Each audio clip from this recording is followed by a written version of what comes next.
ଜାଣିଲ ମୋର ୟୁଟ୍ୟୁବରୁ ପଇସା ଆସିଲେ ମୁଁ ସେଥିରେ ପ୍ରତି ମାସ ଦୁଃଖୀ ରୋଗୀ ବୃଦ୍ଧାଶ୍ରମ ଅନାଥ ଆଶ୍ରମ ଏଇସବୁ ସ୍ଥାନକୁ ଡୋନେଟ୍ କରିବି, ଦାନ କରିବି। ନିଶ୍ଚିତ ଭାବେ ପ୍ରତି ମାସ ଯାଇ କିଛି କିଛି ଦାନ କରିବି।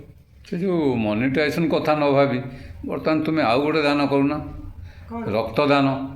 ରକ୍ତଦାନ ମହାପୁଣ୍ୟ।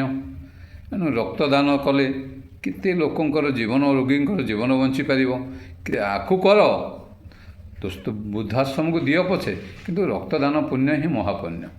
ମାଗଣାରେ ସେ ଦାନ ହେଇପାରିବ, ତାର ପଇସା ଆବଶ୍ୟକ ନାହିଁ।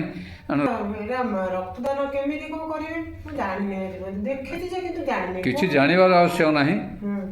ରକ୍ତଦାନ ଶିବିର ମଧ୍ୟ ଚାରିଆଡ଼େ ସ୍ଥାପନ ହେଉଛି।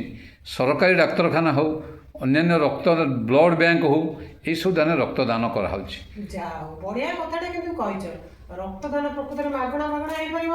ଗୋଟେ ରକ୍ତଦାନ କଲେ କାଟିବନି, କିଛି କାଟିବନି। 4 ମାସରେ ଥରେ ଯେଉଁ ରକ୍ତ ଯିବ, ଫେର ତୁମ ରକ୍ତ ଦେହରେ ସ୍ଫୁରଣ ହେଇଯିବ।